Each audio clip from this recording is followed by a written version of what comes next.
Welcome back to the Enfield Talking Newspaper. Now we return to local news with Janet.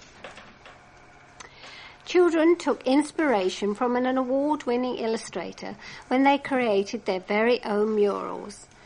The 4 colourful panels portraying the life of a tree over 4 seasons were unveiled at Enfield Town Library. With the help of author and Smarties award-winning illustrator Jane Ray, children from local primary schools created the 3-foot by 5-foot murals during the school holidays, using resources in the children's library and the outside area. Miss Ray said the children enjoyed finding out about birds, insects and squirrels that inhabit trees, learning about the leaves and blossom, and looking at the shapes and network of branches as the seasons change.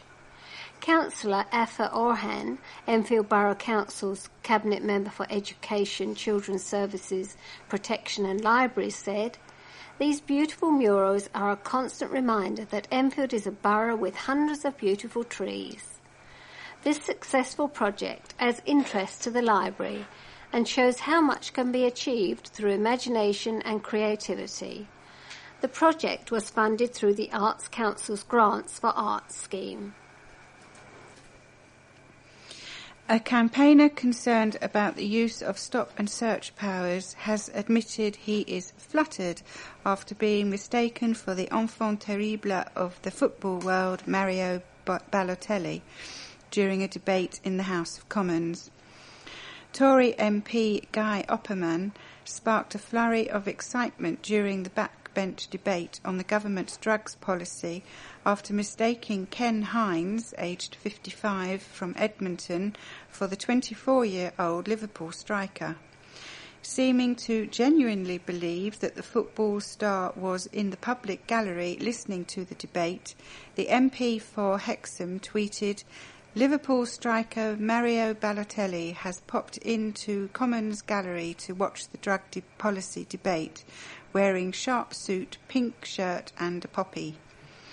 Despite scepticism from some members of the Twitterati questioning whether the Italian would have been able to take time off from training, Mr. Opperman insisted, "Press may be divided, but you should go and ask him. MPs in Commons agreed it is him or his absolute double." Mr. Hines has been an outspoken voice against the practice of stop and search after he was awarded £20,000 from British Transport Police after he was arrested and charged as he watched the arrest of a teenager from a distance at Seven Sisters Tube Station in Haringey. He has also been involved with charities tackling gang violence in the borough, as well as choreographing and performing with an Edmonton dance troupe in carnivals across London. Speaking to the Advertiser once he had been correctly identified, Mr. Hines said, "I am flattered, it happens quite a lot," and insisting he was not offended by a suggestion that all black men with blonde mohawk hairstyles look the same to the Tory MP, he said, "It happens to me all the time, to be honest. Lots of people get confused, but the difference between me and Balotelli is that I am a natural blonde." Mr. Hines added that he has no plans to brush up his Italian and will not be taking bookings as a Balotelli look-alike in the run-up to the Panto season. Residents are being given the chance to have a say on the financial support Enfield Council offers those on low incomes towards paying council tax. A consultation has been launched so people can comment on next year's council tax support scheme and the discounts and exceptions on offer. As part of the government's welfare changes, council tax benefit was scrapped last year and was replaced by a council tax support scheme run by local authorities instead of Whitehall. The council is not proposing to change the scheme it introduced last year. It has already been amended following further consultation to include changes to empty and second home discounts and to include extra protected groups. However, it is required to consult on its scheme each year and may decide to make changes depending on responses received. Some of the questions residents are being asked include: should households of working age have to pay something towards their council tax, irrespective of earnings? Should the £16,000 savings threshold for people to qualify for council tax support be reduced? And should other groups besides pensioners, war widows, foster carers and people in receipt of carers allowance and higher rate disability benefits be entitled to 100% council tax support? Andrew Stafford, Cabinet Member for Finance, said, when the government abolished the National Council Tax Hardship Benefit Scheme, which helped people in extreme circumstances, they also reduced the money available to pay for it, leaving Enfield Council with a £5 million shortfall. We want to strike a balance between providing an affordable scheme and giving those in most need some financial support. The consultation, which has a deadline of 5 p.m. on Friday, November the 28th, can be found at www.enfield.gov.uk/CTAX consultation, or in libraries and at reception areas in council offices. Users of a gym which provides specialist services for disabled people in Enfield protested against its closure recently. Core Exercise Clinic, also known as CEC, in Carterhatch Lane, shut because low membership made it operationally unviable, according to David Lloyd Leisure, who run it. Members have been offered a month's free access to the David Lloyd gym in the same building, but many remain concerned about its ability to accommodate complex user needs. CEC had specialist equipment and support for older and disabled gym users. Members, including some with severe disabilities and a number of pensioners, protested against the closure outside the David Lloyd gym. Angela Cox, 51, of Solna Road, Winchmore Hill, said, "I'm in a wheelchair. I've got multiple sclerosis. Lots of us would feel embarrassed in any other gym.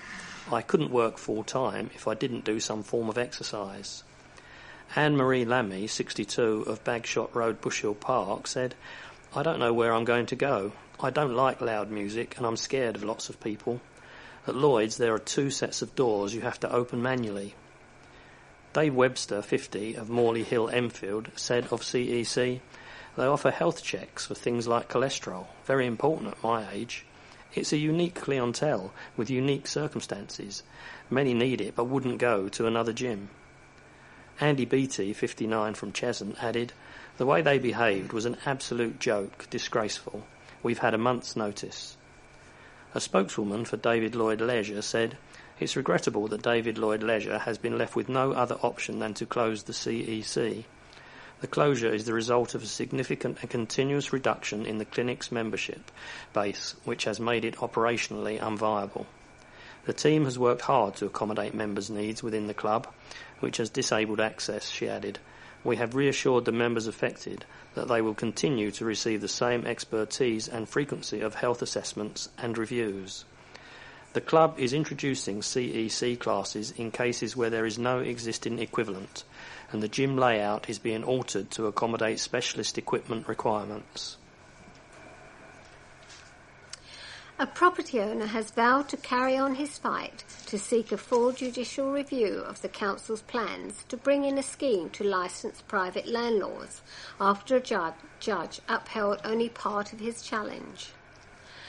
Konstantinos Rigas, a landlord who is heading up the campaign against landlord licensing in Enfield, was successful when he applied for judicial review of the scheme, but only in the part known as selective and additional licensing, under which private landlords will have to attain a £500 5-year licence from Enfield Council to cover every property they own.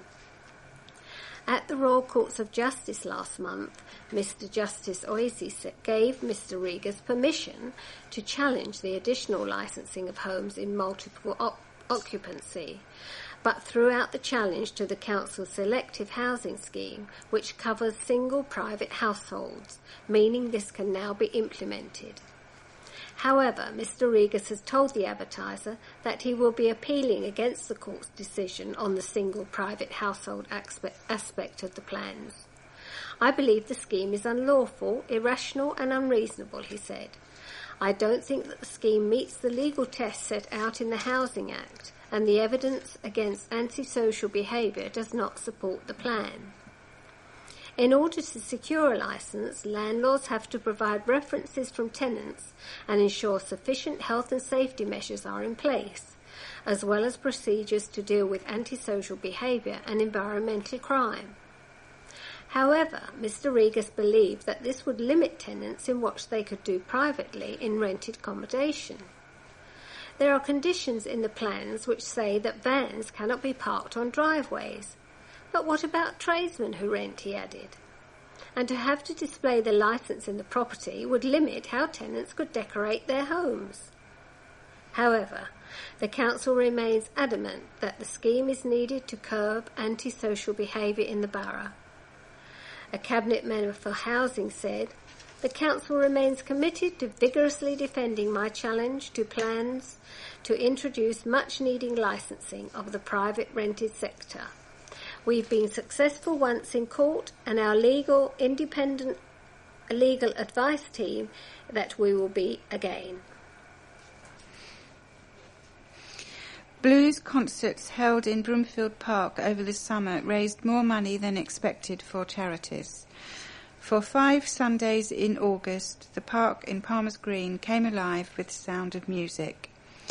More than 15 professional and amateur musicians played open mic sets in the park, while 3 charities were able to use the opportunity to fundraise and recruit new volunteers.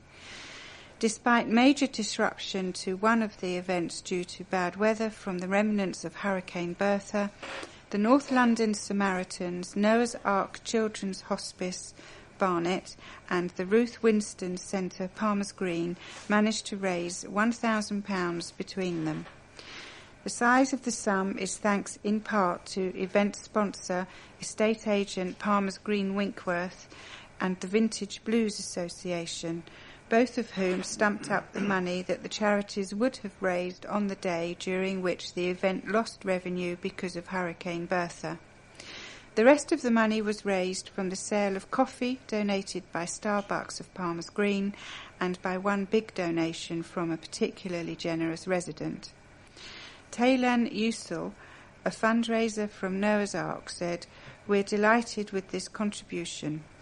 Andrew Cox, director of North London Samaritans, said, "As an organisation, we spend 24/7 supporting individuals through difficult and distressing times. It was good to be in the heart of the community listening to the blues." Nick Sharalambus, director of Palmer's Green Winkworth, said, "Supporting the viability of these community events as well as the Palmer's Green Festival has been an absolute pleasure. They can only help put our area and its musicians on the map." Saracens overcame a strong fight back from Harlequins to secure a 25-20 victory as they launched their LV Cup campaign at Alliance Park. A Saracen side comprising largely of first-team squad players in need of game time and talented youngsters dominated the opening 40 minutes without ever really being at their best as they moved 15-3 ahead. However, Harlequins, who also fielded a very understrength side, were much improved in the second half and could have snatched victory in the closing stages as they had to settle for a losing bonus point. "We created so much in the first half," said Sarries skills coach Joe Shaw, who is in charge of the side for the competition. "We scored 2 tries and unfortunately had another 2 disallowed, but I was happy with the way things were going.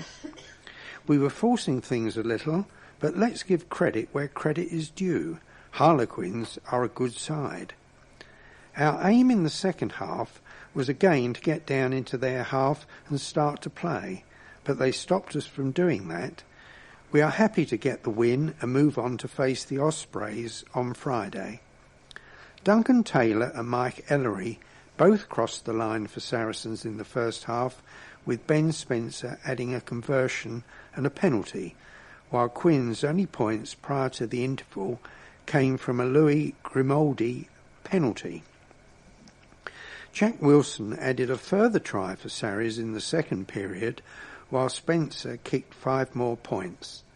However, the visitors came back strongly as Mark Lambert and Charlie Walker both crossed the line, and Tim Sweel kicked 2 conversions and a penalty to set up a tense finish.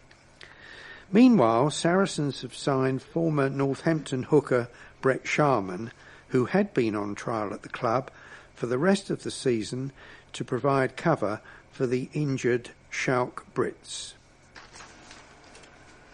Football now, and Enfield Town forward Liam Hope did not realise he had become the club's record goalscorer when he netted against Margate, but always knew he would break the record. Hope came off the bench against table-topping Margate to score his 107th goal for the Towners, breaking Rudy Hall's previous record of 106, although it was not until afterwards he realised what he'd achieved. To be honest, I forgot it until it was announced after they kicked off again, admitted Hope. I was thinking more about the game, and it was only after that it really hit home. It has been nice. I have had a lot of nice messages from supporters and players, past and present. It has been a lot more made of it than I expected. I always knew I would break the record because I only needed a few this season, and if I played, I would score them. The goal came late on against Terry Brown's high-flying and big-spending Margate, and the result helped to push Town up to 9th place in the Isthmian Premier League standings. It was a really good win for us, agreed Hope. We have been on a really good run, which was ended at the weekend with a poor result and performance at Dereham. We've started to get more consistent, and winning is becoming more of a habit, which is good. Hope had been at Enfield since 2009, following goal-laden stints with Didcot Town and North Lee, and says he has a real affinity with the Towners. I really love playing for the club, and it's great to be recognised as a record scorer and to always be able to say I was the record scorer, because I'm sure it will be broken at some point. It's a really friendly family club, and there are not many better clubs to play for. Council workers in the borough will be getting a pay rise next month after the living wage was raised above the rate of inflation. Enfield Council has announced it is backing the London living wage, which pays employees enough to cover the cost of living, and will now be paying its staff £9.15 an hour, a rise of 4%. The local authority have paid the London living wage to all its employees since February 2012, and it is now accredited as an official London living wage employer. The Cabinet Member for Finance, Andrew Stafford, said, "Paying the London living wage is morally right, and it makes good economic sense because employees know they are earning a fair rate of pay for the work that they do, and research shows it increases productivity and reduces absenteeism." The London living wage is also a valuable weapon in the fight against poverty, especially at a time when household budgets are squeezed and utility bills are rising.